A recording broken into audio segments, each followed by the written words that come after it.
이제 시간이 되어서 창조와 진화 세미나 4일차 진행을 해보도록 하겠습니다. 우리 인사하고 진행하도록 하겠습니다. 반갑습니다. 네, 오늘도 본 강연에 앞서 이 앱이나 강연은 코로나19 방역 지침을 준수하여서 진행되고 있음을 사전에 먼저 알려드리겠습니다. 오늘 어떻게 맛있게 식사들 하고 오셨어요? 또 저녁 시간에 쫓기듯이 식사도 제대로 못 하시고 또 안 드신 건 아닌가 또 걱정은 되네요. 원래 저녁 시간 강연을 더 늦게 하면 좋은데 또 만약에 더 늦어지면 끝나는 시간이 늦어지다 보니까 또 피곤해지시고 또 내일 또 새로운 어떤 계획과 활동을 하시는 데 있어서 지장이 있을 것 같아서 항상 저녁 강연은 7시 반 이제 이렇게 진행을 하는데 아무리 빨리 하거나 늦게 하면은 장단점이 다 있어서 그래도 이 시간이 제일 적정해서 하는 거라 조금 식사를 제대로 못 하셨거나 또 허겁지겁 자리에 앉으셨다면 조금 숨 좀 돌리시고 또 여유 있게 들으시면 좋을 것 같습니다. 어느덧 마지막 날이 됐습니다. 4일 동안 함께 거의 저 혼자 떠들다 끝난 거지만 참 이 온라인 강연이라는 게 애로사항이 좀 있는데 어찌됐든 4일 동안 함께 이렇게 강연을 통해서 만나뵐 수 있어서 너무 감사했고요. 오늘 마지막 강연도 끝까지 잘 들어주셔서 또 우리가 유종의 미를 거두는 그런 시간 됐으면 좋겠습니다. 오늘 강연도 이제 어제에 이어서 마무리 짓고 또 오늘 새로운 내용들 통해서 또 새롭게 하나하나 알아가 보는 시간 가져보도록 할게요. 자, 그러면 PPT 먼저 띄워서 저희 자료 공유해서 보도록 하겠습니다. 예, 이제 PPT를 띄웠는데 빠르게 했던 거는 넘어가고 새로운 것들로 또 진행해서 오늘 한 주 4일 동안 있었던 모든 강연을 최종 정리하도록 하겠습니다. 오늘은 조금 내용이 깊고 무거울 수 있어요. 아무래도 이제 내용이 첫날에는 좀 가볍고 조금 더 내용이 깊지 않고 좀 그렇게 들을 수 있었다면 오늘 마지막은 조금 더 내용이 깊고 무거울 수 있기 때문에 좀 더 집중해서 관심을 갖고 들어주신다면 그래도 시간이 재밌게 흘러갈 수 있을 거라고 생각하니까 또 그렇게 서로 만들어 갔으면 좋겠어요. 어제 우리가 어떤 걸 살펴봤냐면 이제 창조와 진화 그리고 육체와 정신을 통해서 이제 과학이라는 거 많은 과학자들을 통해서 또 증명되고 입증됐던 그런 신의 흔적을 좀 찾아봤고요. 그리고 이어서 우리가 봤던 것이 이제 이건 넘어가고 그럼 그 신의 흔적을 우리가 조금이라도 느꼈다면 이제 신을 보고 만나는 방법이 있지 않겠냐 이 부분에 대해서 어제 좀 설명을 드렸죠. 그래서 신을 어떻게 보고 어떻게 만나는 건가 신이 있다면 오랜 인류가 신을 찾아서 흘러왔던 그 모든 종교적 행위가 결국에는 종교의 역사가 돼서 샤머니즘이 됐는데 그런 가운데 인류 최초로 신을 만나고 직접 보고 대화했던 한 존재가 나타났는데 그 존재가 바로 아담이었는데 하지만 아담 이후로 다시 사람 가운데 아담이 죄를 짓고 또 신과의 인간 사이에 죄가 생김으로 인해서 더 이상 신을 볼 수 없었기 때문에 이제 그럼 다시 인류가 그 신을 보기 위해서 또 만나기 위해서 노력하고 애써왔는데 어떻게 신을 보고 만날 수 있을까? 지금의 우리 인류는 이제 그 부분을 저희가 좀 나눠본 거죠. 왜 그러냐? 왜 이런 얘기가 나올 수밖에 없냐? 성경에 봤더니 하나님이란 분의 얼굴은 아무도 보지 못한다는 거예요. 이유는 뭐였어요?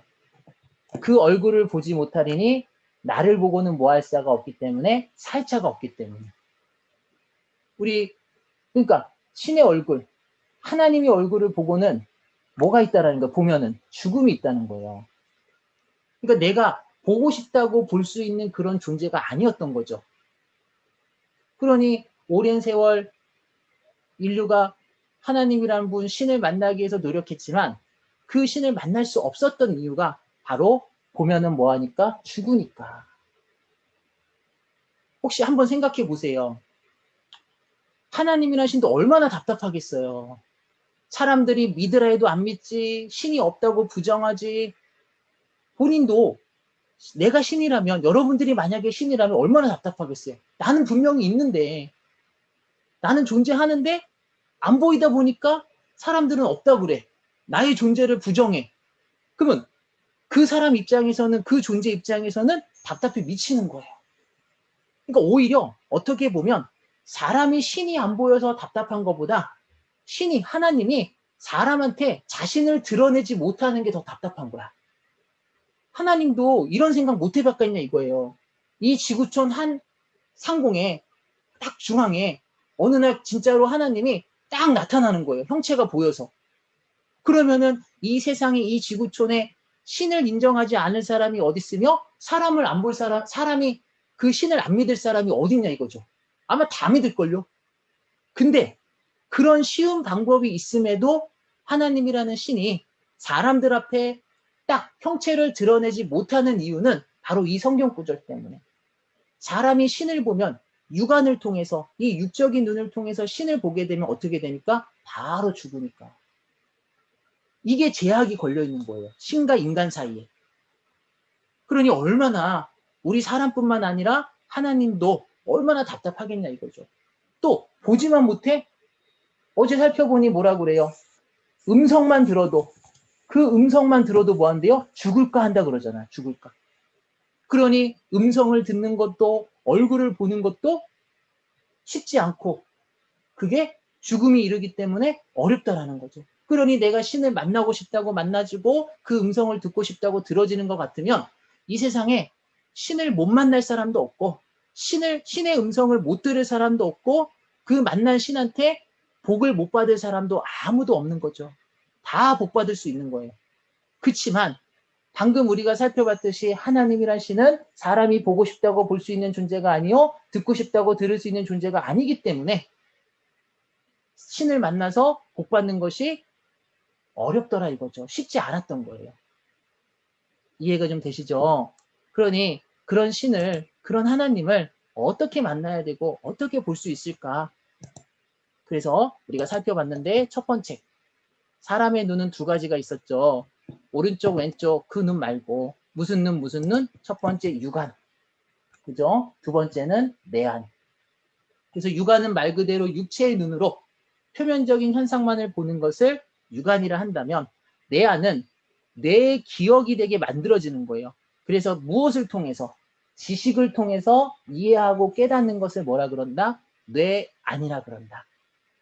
그래서 예를 들어드리기를 우리가 글을, 눈앞에 글이 있는데 책이 놓여 있는데도 글을 쓸 줄도 읽을 줄도 모르는 사람을 문맹이라 하고 컴퓨터가 분명히 눈앞에 갖고 있으면서도 컴퓨터를 다룰 줄 모르는 걸 컴맹이라 하듯이 이 문맹 컴맹할 때 맹자가 눈멀 맹자를 써서 그죠? 눈멀 맹자를 써서 맹인이란 뜻을 뜻하잖아요. 글을 모르는 문맹, 컴퓨터를 못하는 문맹. 그런 것처럼 우리가 육적으로 눈이 먼 맹인이 있듯이 문맹과 컴맹이 있는 것처럼 내 안으로, 뇌를 통해서 그것을 이해하고 깨닫지 못하는 것을 또 하나의 뭐다? 눈이 멀었다라고 하는 거죠. 어제도 말씀드렸다시피 사람이 가보지는 않았어도, 직접 만나보지는 않았어도 무엇을 통해서? 책이라는 걸 통해서, 그 책을 통해서 내가 가보지 않은 그 장소를 가본 거와 똑같고 간접 경험이 되고 또 내가 만나보지 않은 사람을 만난 거와 똑같은, 본 거와 똑같은 그게 바로 뭐다? 내안.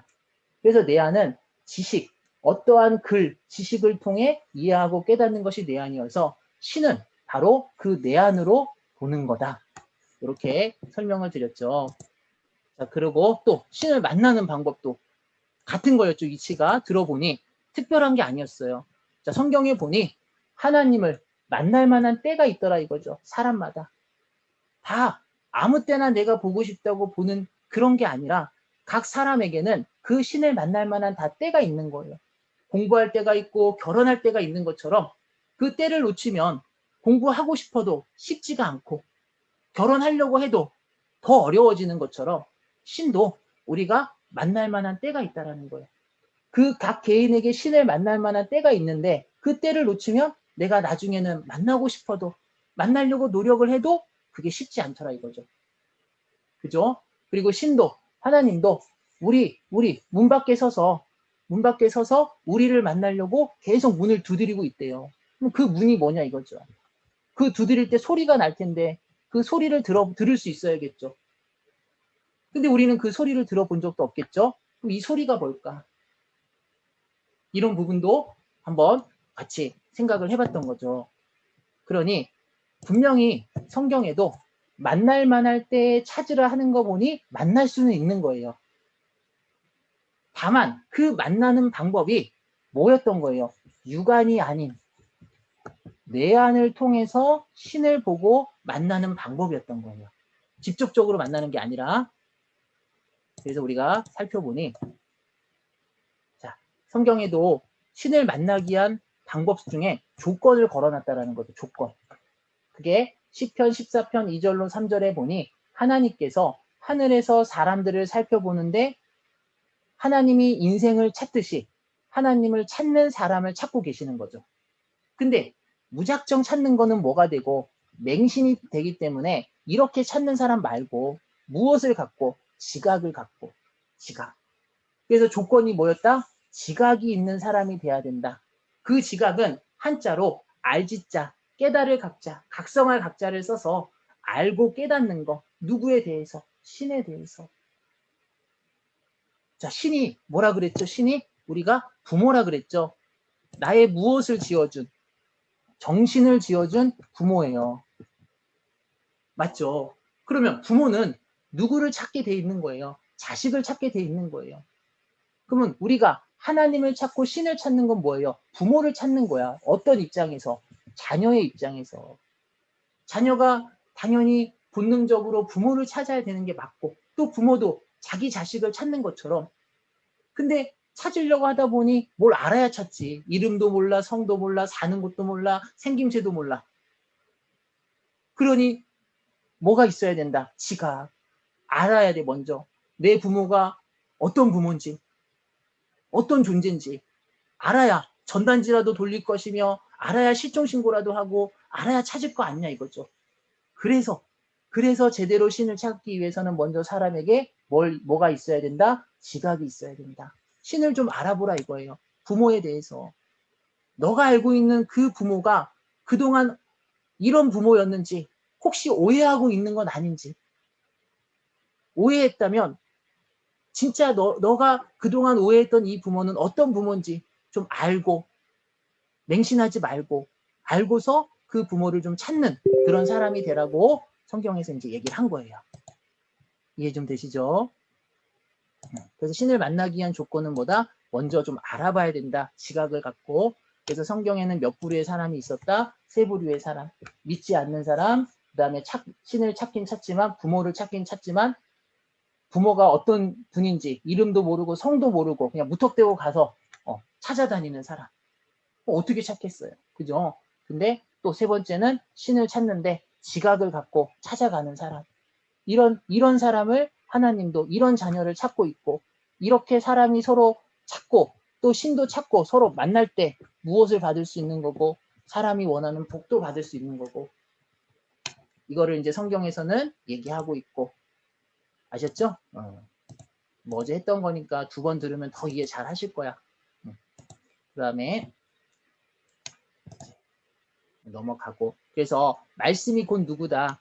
하나님 신이라 그랬죠. 어제 연애편지 예를 들어서 말씀드린 것처럼 결국에는 하나님이라는 분은 신은 우리 눈에 보일 수 없어요. 지금은 현재는 안타까워도 아쉬워도 어쩔 수 없어.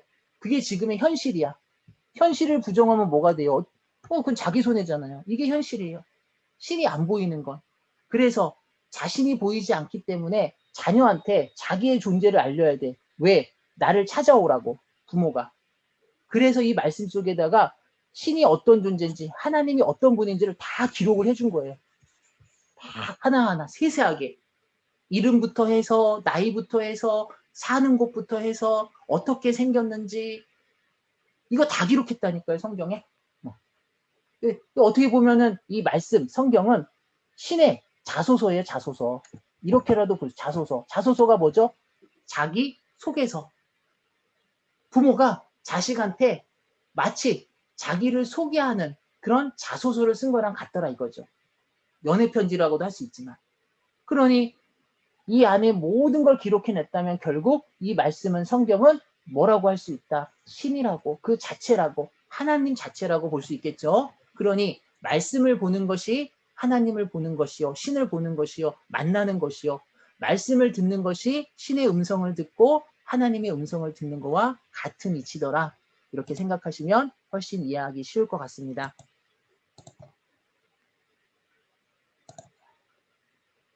자, 근데 이제 오늘 또 새로 이제 진행 이어서 해보면 어제에 이어서 근데 그럼 왜 그동안 사람들은 신을 못 만나 왔을까? 이유가 있더라 이거죠. 자, 이유가 뭐냐면 신에게 지은 죄, 업보 때문이더라 라는 거예요. 자, 그게 어디에 나왔냐? 이 성경이라는 책, 이사야 59장 2절이라는 성경책을 보시면 나와 있어요. 자, 읽어보면은 오직 너희 죄악이, 너희 죄, 우리 사람들의 죄와 악이 너희들과 너희 사람들과 하나님 사이를 뭐했다? 갈라놨다 그래요. 또 너희 죄가, 너희가 지은 죄가 하나님의 얼굴, 신의 얼굴을 가리웠고 너희로 하여금 듣지 못하게 했다라고 성경에 기록되어 있는 거예요. 그 성경의 이유가 다 나왔네요. 왜 신을 보지 못하는 이유가, 그동안 만나지 못했던 이유가 뭐였더라? 죄 때문이다. 죄. 과오, 악 때문에. 죄, 악. 그럼 이 죄는 무슨 죄? 사람과의 죄가 아니에요. 사람과 사람끼리 지은 죄는 이걸로 인해서 신을 못 만나고 신의 음성을 듣지 못하는 게 아니라 사람이 누구에게 지은 죄, 사람이 신에게 지은 죄가 있어요. 그 죄로 인해서 그 사이가 갈라지고 얼굴을 가렸고 음성을 못 듣게 하는 거예요. 사람과 사람끼리 지은 죄는 뭘로 해결하면 돼요? 뭘로? 세상법, 경찰서 가서 신고하고 고소장 내고 육법 전서로 법원에 가서 재판 받으면 돼요. 그건 사람끼리 해결하는 거예요. 그죠? 내가 저 사람한테 죄 지어놓고 하나님한테 가서 용서 빌면 그 사람이 나를 용서해 주는 건 아니지 않냐 이거죠. 그래서 성경에도 그런 얘기가 있는 거예요. 너가 하나님을 만나러 오기 전에 형제한테, 주변 사람한테 죄를 지은 게 혹시라도 생각이 나고 아직 그 죄를 용서받지 못했으면 먼저 그 형제나 사람한테 가서 그 죄를 용서받고 용서 빌고 그러고 나서 하나님한테 오라는 거예요. 그게 성경에 있어요. 그러니까 성경도 사람과 사람 간의 죄는 사람끼리 해결하도록 얘기를 합니다. 근데 여기서 신을 못 만나게 하고 신의 음성을 듣지 못하게 했던 건 뭐냐면 사람이 신에게 지은 죄가 있어요. 신에게 지은 죄. 그 죄는 그럼 누구랑 해결해야 돼요?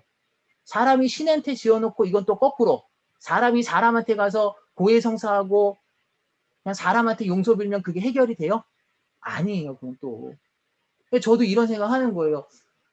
참 신앙하기 쉽다. 내 맘대로 하다가 좀 편하게 살고 싶고 욕심이 생기네? 죄를 하나 짓는 거야. 그러고 나서 이제 죄가 생겼으니까 어떻게 해야 돼? 이제 성당에 가는 거야. 그래서 주일, 일요일 미사 시간에 이제 고해성사하는 시간에 신부님한테 가서 한 주간에 지었던 죄를 고해성사하는 거예요. 그러면 신부님이 뭐라 그래요?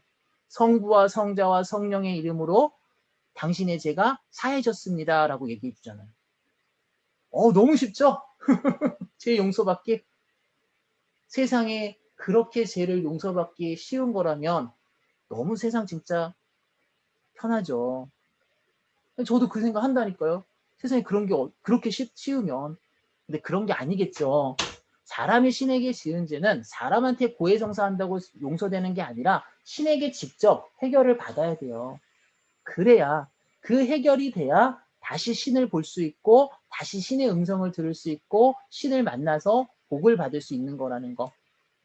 그거를 성경에서는 얘기해주고 있다는 겁니다. 그래서 우리가 모르면 오해를 하죠.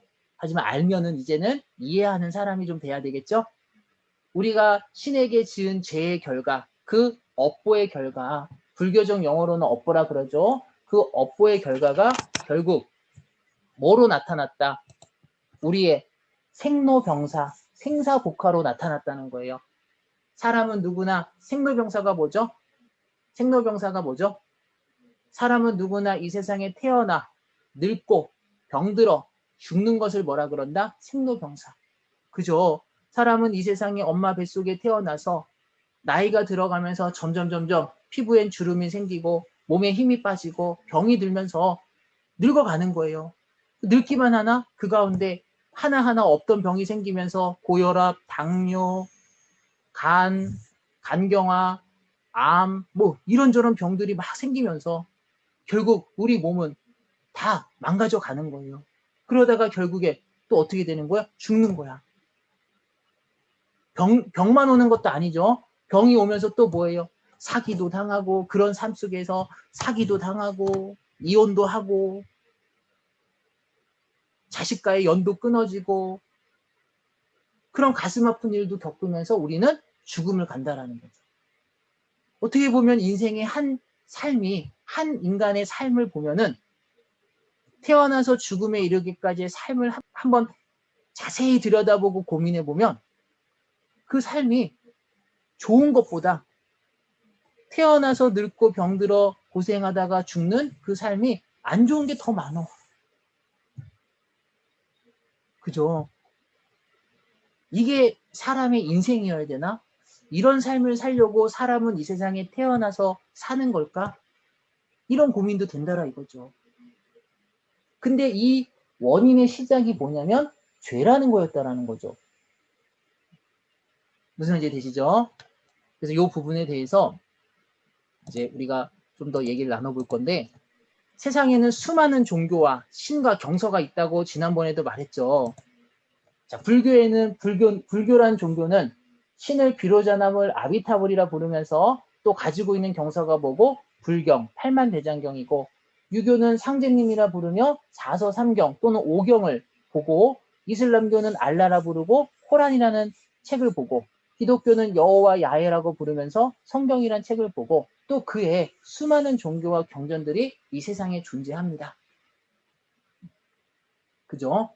이런 가운데 우리가 신을 보고 만나야 되는데, 신을 보고 만나야 되고, 또 우리가 그 신을 보고 만나야 되는 가운데 우리의 죄 때문에 신을 보지 못하고 만나지 못하고 있다면, 그럼 어떤 종교와 경서의 말씀을 내가 알아봐야, 내가 믿어야 내 죄도 해결받고 신을 보고 다시 만날 수 있는지, 이 부분을 우리가 좀 살펴보려고 하는 건데,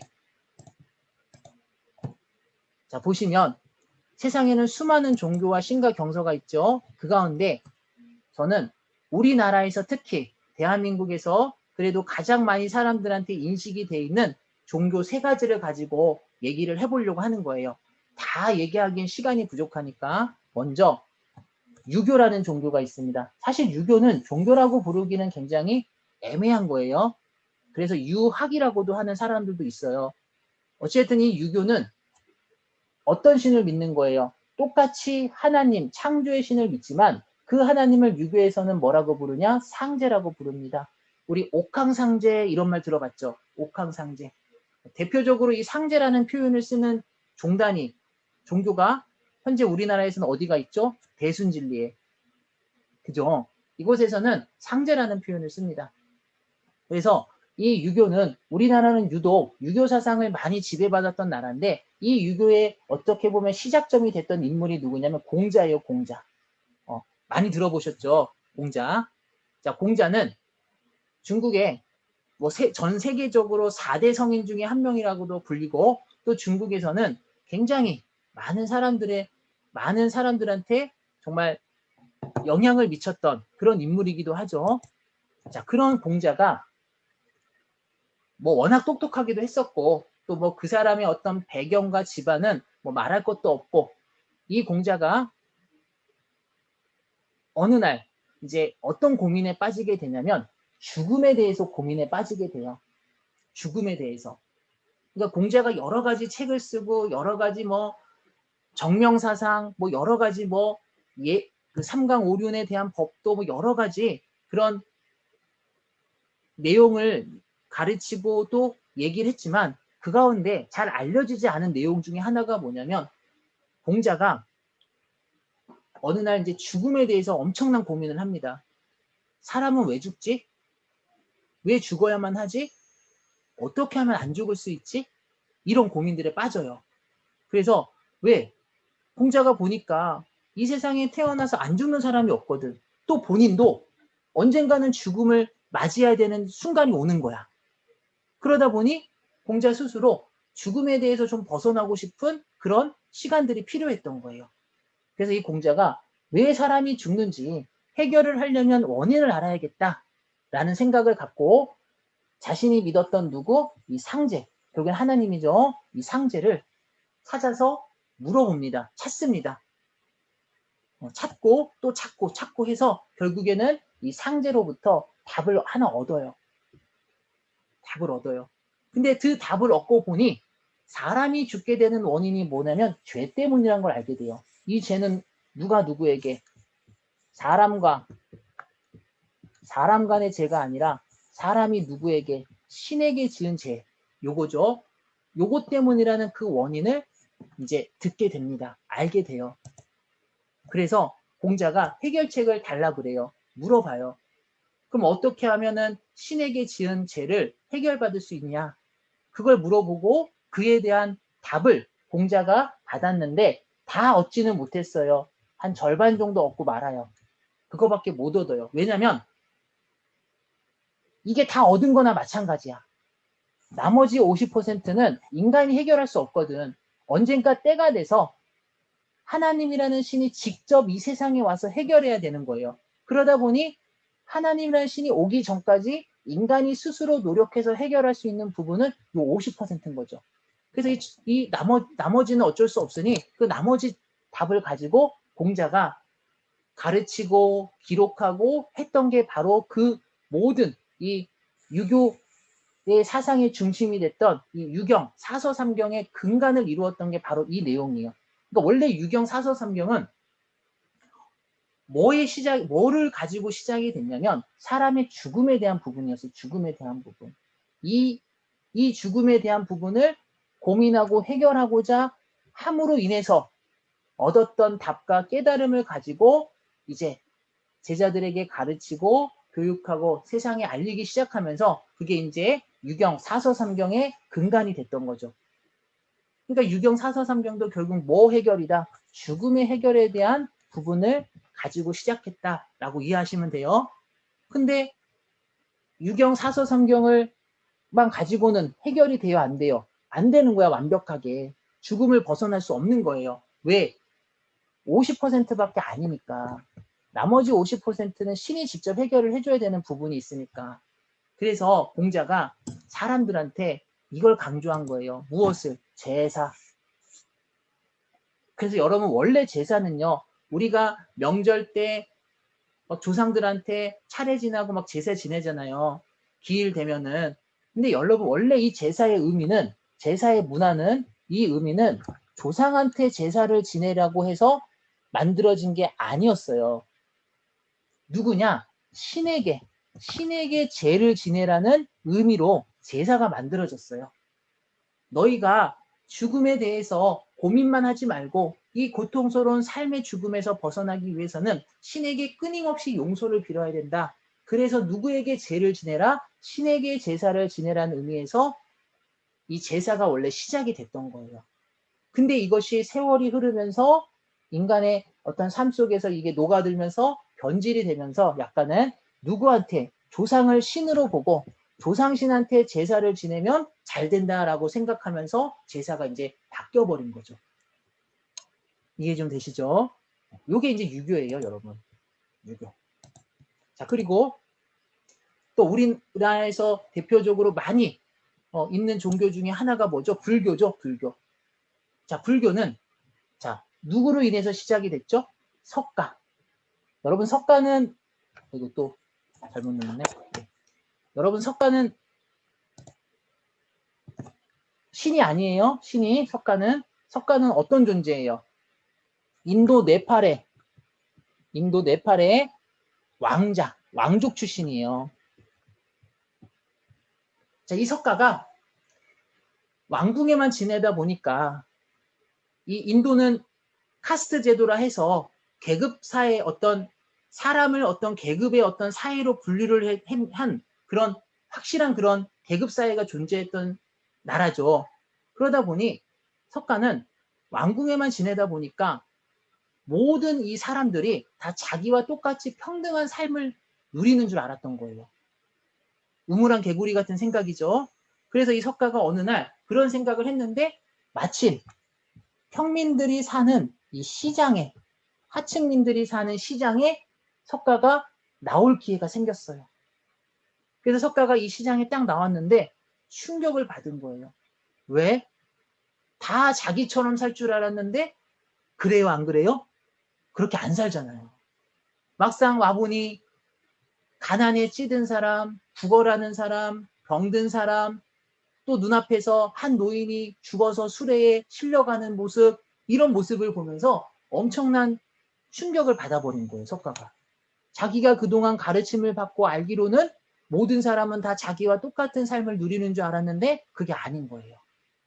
그래서 그 모습을 보면서 석가가 이제 고민에 빠집니다. 왜 사람은 태어나 늙고 병들어 죽을까 하는 생로병사의 고민. 그래서 석가가 자기 왕자의 신분을 버려요. 몇 살에? 29세에.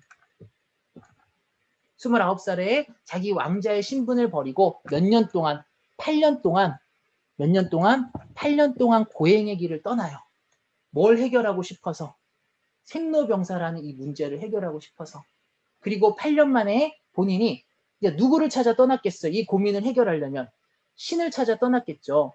그래서 원래 이 석가가 고행길을 떠날 때는 불교가 없었어요. 석가는 힌두교에 속해 있었죠.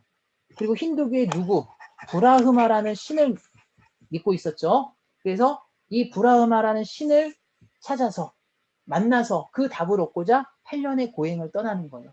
그리고 8년 만에 하나의 큰 깨달음을 얻고 신을 통해서 얻고 만든 게 불교예요, 불교. 그래서 불교는 힌두교에서 나온 거고 그때 자신의 깨달음에 답을 줬던 신을 아미타불이라고 이제 지은 거고 석가가 이름을 하나 또 지은 거고 무슨 말인지 되시죠? 그렇게 해서 얻은 깨달음을 가지고 석가가 기록한 게 뭐예요? 불경이에요, 불경. 우리가 잘 아는 팔만대장경, 불경. 그러니 결국 석가가 고민에 빠져서 그 고민의 해답을 얻고자 해서 기록한 경서가 불경이니 이 불경 또한 뭐였어요? 생로병사에서 벗어나는 그 답을 기록해 놓은 게 불경인 거예요. 자세히 배워보면. 그러니까 석가도 모든 사람이 결국 죄 때문에 인간이 신에게 지은 죄로 인해서 이런 일이 생긴다는 걸 알고 그것을 벗어나고 해결하는 방법으로 불경을 기록했다라는 거죠.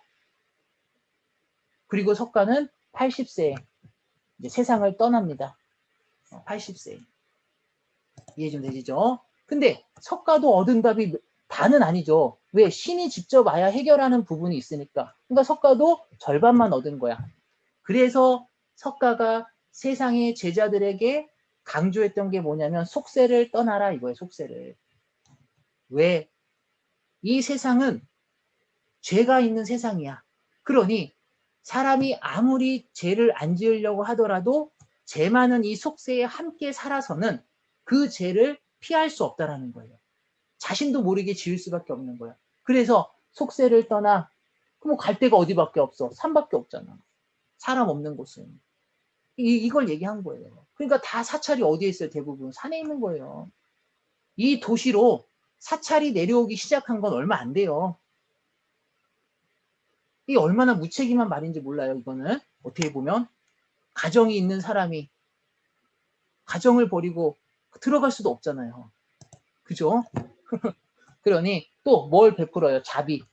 살심을 품지 않도록. 살심. 작은 미세한 생물이라도 죽이지 않도록 하는 거. 그게 이제 자비의 어떤 시작이죠. 그래서 이 부분을 이제 강조를 했던 겁니다. 이게 이제 유교와 불교의 이제 내용이에요. 그럼 결국 인간이 신에게 지은 죄는 인간 스스로 100% 해결할 수 없게 돼 있는 거예요. 왜? 신과 직접 해결을 해야 되기 때문에. 그렇기 때문에 신이 그 해결의 길을 열어줘야 모든 것이 해결되고 끝날 수 있는 거예요. 그래서 결국에는 하나님이 직접 와야 돼요. 그래서 옵니다. 누구랑 함께 오냐? 하나님이 바로 예수님이란 분과 함께 와요. 예수님이란 분. 예수님.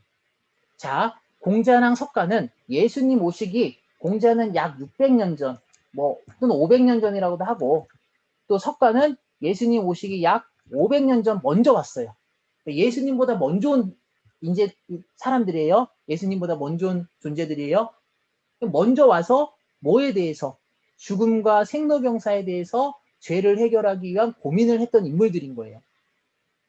우리 사람은 일반적으로 이런 고민 안 해요. 아니, 때 되면 죽는 거고, 태어났으니까 사는 거고, 배고프니까 밥 먹는 거고, 졸리니까 자는 거고, 결혼해야 되니까 결혼하는 거고, 이러고 살지, 심각하게 자신의, 이 사람들이 죽는 이유, 자신이 죽을 수밖에 없는 이유, 이런 고민을 하는 사람이 누가 있어요? 또 자기 자신뿐만 아니라 온 인류가 왜 이렇게 살아야 되는지 이런 고민에 빠지는 사람이 거의 없죠. 근데 이런 고민을 온 인류를 위해서 생각했던 게 공자와 석가인 거예요. 그것도 언제? 예수님 오시기 600년, 500년 전에. 대단한 인물들입니다. 그러니 이런 생각을 했으니 4대 성인에 들어가겠죠. 자, 근데 이런 4대 성인에 속했던 공자, 석가도 완벽한 해결은 봤다, 못 봤다? 못 봤다. 이유는 뭐다? 이 문제는 누구만이 해결할 수 있다? 신이 직접 해결할 수 있다. 그래서 하나님이 이 세상에 옵니다. 근데 올 때 공자나 석가 때 온 게 아니에요. 누구를 데리고 오냐? 예수님을 데리고 오는 거야. 왜 데리고 왔을까요? 원인이 죄니까 죄는 용서를 빌어야 돼요. 누군가 죄값을 뭐 해야 돼? 치러야 돼. 그래서 예수님이 필요한 거예요. 모든 사람들이 그동안 지어왔던, 예수님 오시기 전까지 지어왔던 모든 인류의 죄를 누군가 한 사람이 대신 죄값을 지고 죽어야 했던 거예요. 그래서 뭘 진 거예요? 십자가. 피를 흘린 거죠. 그래서 교회에서는 예수님의 피를 굉장히 중요하게 생각을 하는 거죠. 십자가 하면 죄, 피, 이걸 생각하는 거예요. 이해 좀 되시나요? 이렇게 함으로 인해서 누가 직접, 하나님이 신이 직접 와서 그 죄값을 다 치르게 함으로 인해서 이제 생로병사와 죽음의 원인이 됐던 그 죄를 해결하는 길을 열어준 거예요. 열어준 거. 근데 그러면은 이제 여기서 이런 고민이 들어야 되죠. 그럼 예수님이 십자가 졌고 그거를 인정하고 믿으면은 사람은 안 죽어야 되는 거 아니야? 생로병사가 없어져야 되는 거 아니야? 이런 고민도 들겠죠. 좀 깊이 생각하는 분들은, 그죠? 보통은 생각 안 하지만. 그러면 자, 답을 드릴게요. 자, 예수님이 십자가에 피 흘려서 죄를 해결했다는 부분은 어떤 죄냐? 자, 죄의 종류가 뭐 자세히 다 할 수는 없지만 이제 한 간단하게 하면은 죄의 종류가 3가지가 있어요. 하나는 원죄. 원래 사람이 태어날 때부터 갖고 오는 죄라 해서 이건 누구 때문에 생긴 거냐? 먼저 시간에 우리가 살펴봤던 아담. 그리고 유전죄. 자, 유전죄는 내 조상, 우리 집안의 조상들이, 또 우리 인류의 조상들이 지어왔던 그 죄를 유전죄라 그래요. 대물림 된 거죠. 그럼 한번 생각해 보자 이거죠. 나는 내가 지은 죄는 그리 어쩔 수 없다 하지만 아담 얼굴 본 적도 없고 내가 조상 그래 나한테 조상이 있지만 조상 얼굴 한 번도 본 적이 없어. 근데 그 원죄와 유전죄가 나한테 온다고 하면 얼마나 억울해요.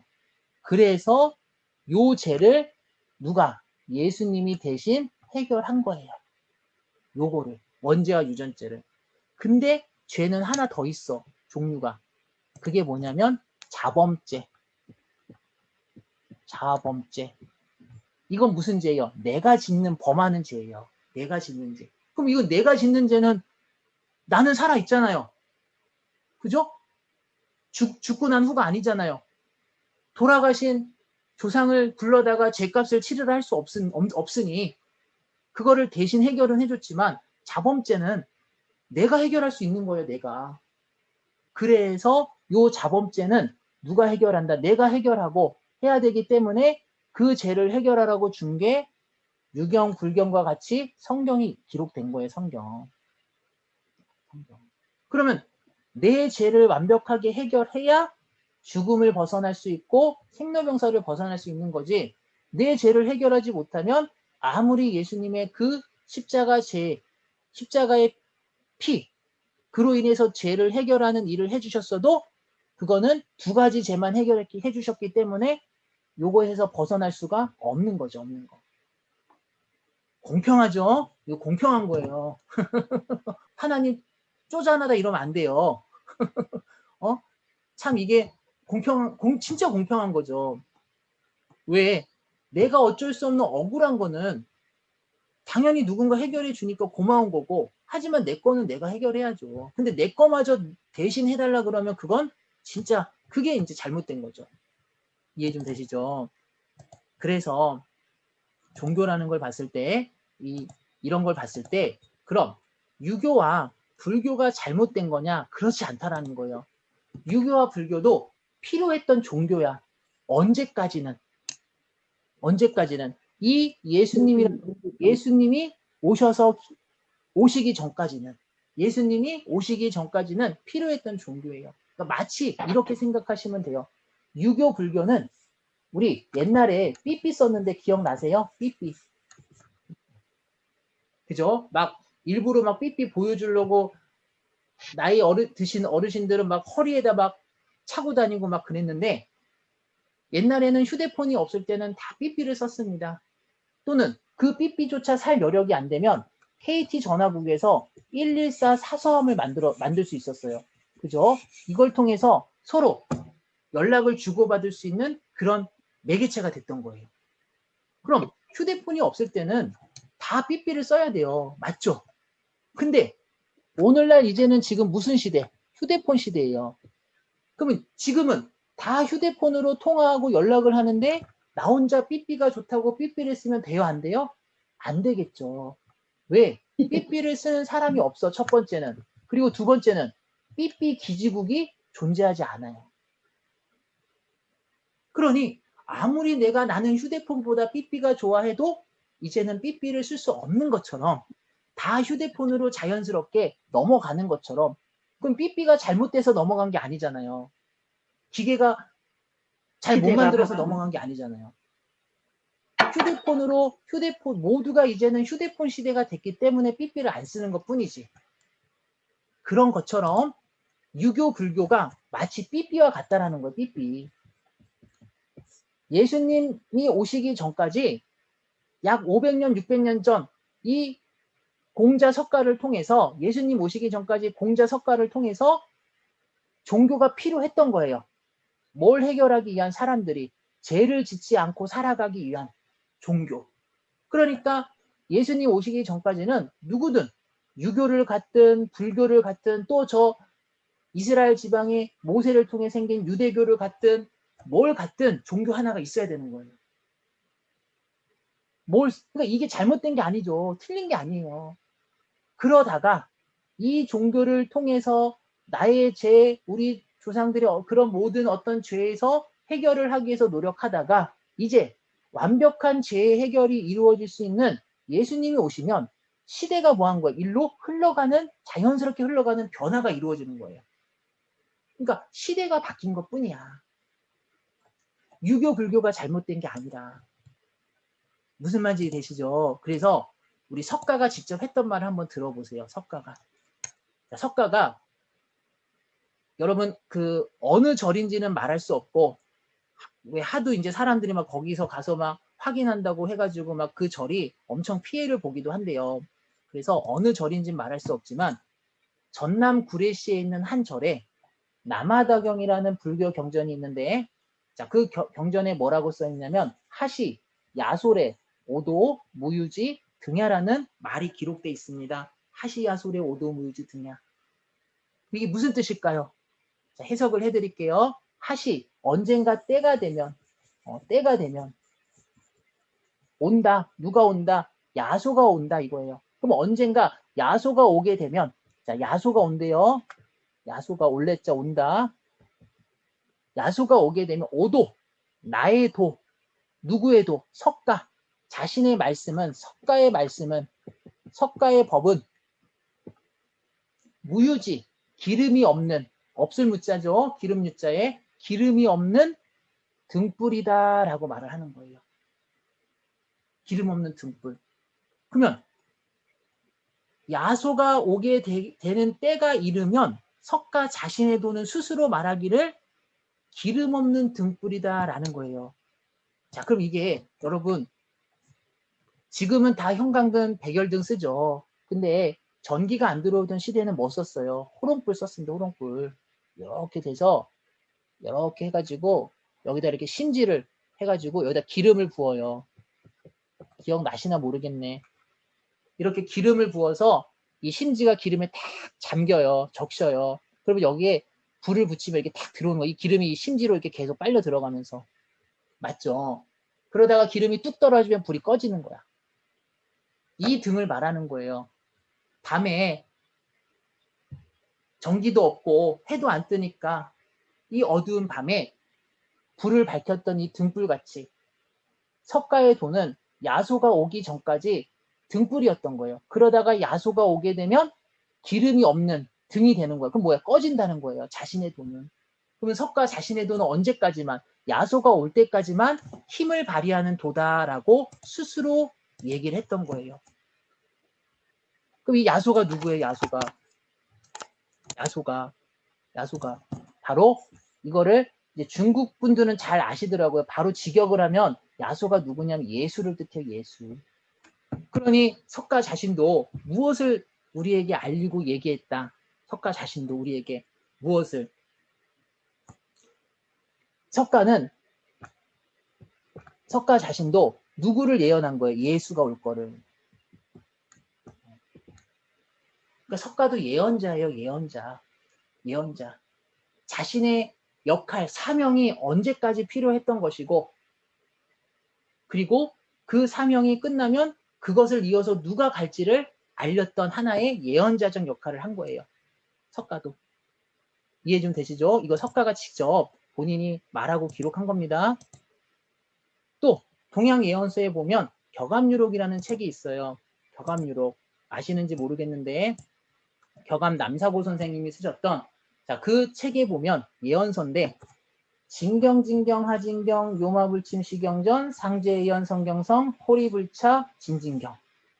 자, 이게 무슨 뜻일까? 진경, 진짜 경서 하는데 어떤 게 진짜냐라고 물어보는 거예요. 그러면서 요사스러운 마귀가 침범하지 못하는 게 진짜다. 그 경전이 뭐다? 상제님의 예언. 상제가 누구예요? 하나님 맞죠? 하나님의 예언이 기록된 성경 말씀이더라.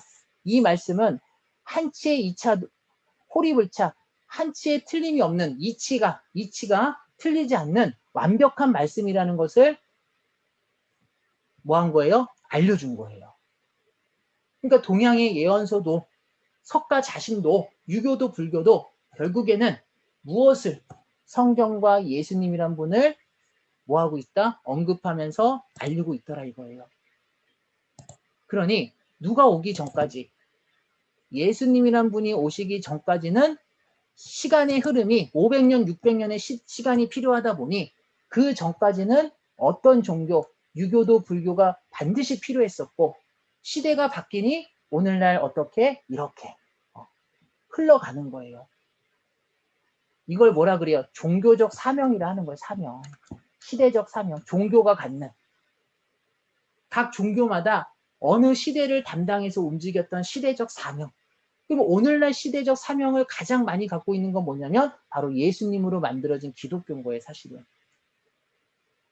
이해가 좀 되시죠? 이게 이제 종교의 어떤 그런 얘기를 설명드린 거예요. 그러면 우리가 진짜 모든 죄를 해결하고 내가 하나님을 만나고 보기 위해서는 무엇이 필요한 거예요? 예수님의 피가 필요하고 십자가 그리고 성경이 필요한 거예요. 그럼 이제 이거를 내가 이해했는데 문제는 뭐냐면 기독교를 바라보면 너무 어떻게 돼요? 가고 싶지가 않아. 너무 뭐예요? 종교가 시끄럽고 지저분해. 어떤 일들이 많아요. 신사참배. 하나님을 믿으면서도 일본 다른 신한테 절하고 예배드렸던 신사참배. 또 한 교단의 회장이 되려면 돈으로 선거하고 자식들한테 교회를 세습해주고 마치 사업장처럼 교단이 분열되고 성범죄 일으키고 방역 거부, 대면 예배 하지 말라는데 굳이 해가면서 방역 거부 일으키고 그래서 법원에 걸려있는 범죄 중에 목회자 범죄가 12,000여 건이 넘잖아요. 그러니 이런 기독교를 보면은 믿음이 안 가고 정이 안 가고 맞다 하더라도 그 말이 맞다 하더라도 믿기가 싫은 거야. 그게 사람 마음인 거예요. 그래서 여러분 기독교 교단과 간판과 유명한 목사님을 보는 게 아니에요. 그러니까 상처받는 거예요, 사람들이. 교회가 유명하고 목사님이 유명하고 간판을 보고 가다 보니 거기서 온갖 부정부패를 보고 상처받고 나오는 거예요. 그래서 신을 믿기에 필요한 것은 사람의 말도 아니며 세상의 원론도 아니며 내가 속한 단체도 아니고 가족, 친구가 중요한 게 아니고 또 인터넷, SNS가 중요한 게 아니에요. 이런 걸 통해서 신을 찾아가고 믿으려고 그러면 결국 언젠가는 종교를 떠나게 되고 신을 제대로 알지 못해서 신과 멀어지고 결국 신을 통해 복을 받지도 못하는 거예요. 그래서 오직 기준은 뭐다? 글, 신이 기록한 글. 이게 뭐예요? 성경 말씀, 신의 말씀. 내 안을 통해서 내 눈으로 직접 내 눈으로 확인하고 귀로 듣고 보는 거예요. 내가 확인하고 내가 듣고 내가 봐야지 남이 어쩌네 저쩌네 그런 말을 듣고 그렇게 하다 보니 결국에는 거기에 휩쓸리게 되고 없어야 될 편견과 선입견이 생겨서 그걸로 판단하게 되는 거예요. 그러지 말고 그런 오해를 범하지 말고 내 눈으로 직접 보고 귀로 듣고 확인해보는 그 사람이 진짜 지각이 있는 사람인 거예요. 지각이 있는 사람. 이해 좀 되시죠?